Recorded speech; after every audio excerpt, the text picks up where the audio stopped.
everyone, Letty here. Today I'm going to share with you the Not Too Shabby Shop stamp and die set of the month. I'm going to make 8 more cards featuring the June 2022 sheet load of cards. Welcome back, everyone. I'm using the stamp and die set from Not Too Shabby Shop. I will list their website link and a coupon code down in the description box below. I am on their design team for this term, so I am showcasing the stamp and die set of the month, which is the Critter Pops stamp set. It is so cute. It has these cute little images and tons of fun sentiments. You can check out the hashtag N2S Critter Pops to get a ton of inspiration from the design team using this stamp and die set. So previously, I had done one card set using a patriotic color scheme. I'll link that video at the end screen at the end of this video in case you're interested to see how I made these cards. These were super fun.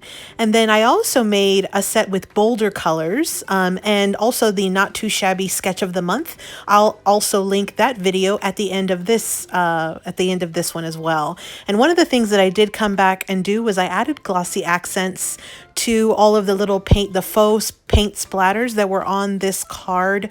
And I thought it just added a ton of fun dimension. I don't know if you can see it here. I'm trying to kind of tilt it a little bit so you can kind of see those glossy accents. In person, they just look so fun. And I'm super excited to be adding those glossy accents to that little paint splatter in the future again. It was so fun. This was a video that I had posted on the Not Too Shabby YouTube channel. So again, I'll link it at the very end so you can check it out in case you haven't. The third set I'm going to be doing today is using the pastel colors. So I had colored a set in pastel, and I am going to be showcasing the June 2022 sheet load of cards. I have my super cute stamped images. I'm adding some holographic elements, and then I'm using the sheet load of cards from the June 2022 from Call Me Crafty Owl. I think it was just so super fun. I did do a little bit of a twist on the sheet load because I did not do 2 cards. I just stacked it. So here is the June 2022 sheet load of cards from Call Me Crafty Owl. I will list a link to be able to get access to this one down in the description box below so you can get to Call Me Crafty Owl's channel. You see here she stacks 2 different cards together, and what I'm going to do is I am actually going to do a variation of this where I just add the second little add-on piece onto the front. Instead of actually using 2 full cards, I'm just going to be adding on an additional little segment that's 3 1/4 by 4 1/4 to kind of make it look like the sheet load. So that is what our card's going to look like today. A couple of the supplies I used this Magical Birthday Girl 6x6 paper pad by Echo Park.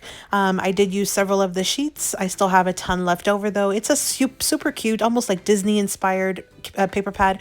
And then I also used this holographic cardstock from Joann's that you've seen in my previous videos. So today we are going to be making a card together. So before I do, let me just clear my workspace. And again, that's using that Not Too Shabby stamp and die set of the month, which is called Critter Pops. So I have my little stamped and die cut and colored and glossy accent image. I have my sentiment that I did pull from the stamp set itself. And then I also have some die cut holographic stars. They are stitched on the side. Super fun. I have them in 2 sizes, a smaller one and a medium size. And then I do have my card bases here that you'll see, and my papers as well. Now on my card bases, I have the original one from Alicia's sheet load, and then I just have my added piece that I'm going to glue right on top, which is again 3 1/4 by 4 1/4. And then on my papers, I do have my papers. You'll see here that I left the holes on my papers. There's a way that we are going to be covering these. So I just wanted to show you that don't be afraid if your paper pads have holes to not use that segment of the paper.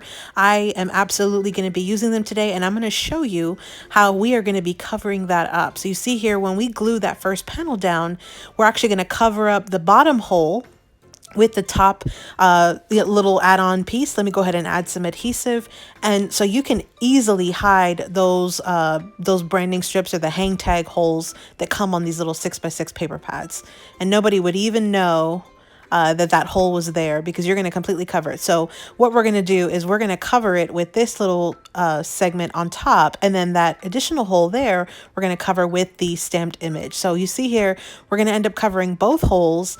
Let me just go ahead and glue this paper to that matte segment. and then we will glue it onto the front panel, again, to cover that back hole. Now, one of the things I'll mention is when you're adding your adhesive, make sure you don't add any adhesives to about the 1 inch right hand side, because you want to only glue the pieces that are going to glue down to your card base. So you see here, I did not add glue, so that way it would not be sticky. So now I'm going to add glue to the additional little piece of paper, and I'm going to add it to the far corner, right under to where you have your full mat. So here's our full card base ready with our paper mats, and I do have one more hole that we'll be covering in just a second. I'm going to go ahead and glue down my sentiment, which all I did was I have a piece of paper that's 3 inches by 1 inch, and then I have a little banner cut on one side. Then we'll add the stamped image and we'll finish it off with those little star embellishments. So I am going to be using Barely Art wet glue for this piece. I'm going to add some glue to the sentiment. There you go, just like that, with just a little bit of a border. Now I'm going to add some glue to my stamped image, and I like wet glue for this because it's easier to get in all the little curves and crevices with the wet glue than it is with the tape runner, or my ATG tape runner. So here is what our card will look like before those star embellishments. You could absolutely leave it at this. I think it's super cute. I just really like the touch of the holographic element on these cards. I think they're just so fun, so whimsical, especially with these little critter pops, how they have a little star theme on them. They each have little stars, so I thought that would be cute with these little holographic stars. So here is our finished card. I think it turned out so super cute. I love the pop of black with the pastels. When I first colored these, I wasn't sure what I was going to do, but after seeing this little paper pad, I thought it would work perfectly, and I do think that it did turn out pretty cute. So here's the first card, and then again, you can check out the hashtag N2S Critter Pops to get even more inspiration from the design team for using this stamp and die set of the month, which is a Not Too Shabby exclusive. As far as I know, this stamp and die set is still available in the Not Too Shabby shop, so you'll definitely want to head on over to pick this up if it's something that you are interested in while it's still available. Once they're gone, usually they are gone. So again, it's the Not Too Shabby shop. I'll list a website link and a coupon code down in the description box below in case you're interested. And then I will link both card sets number 1 and 2 videos in the end screen at the very end. Thanks for visiting, everyone. Hope you subscribe, like this video, follow me on Instagram. Here are the 2 videos that I mentioned. I hope you enjoy, and happy crafting.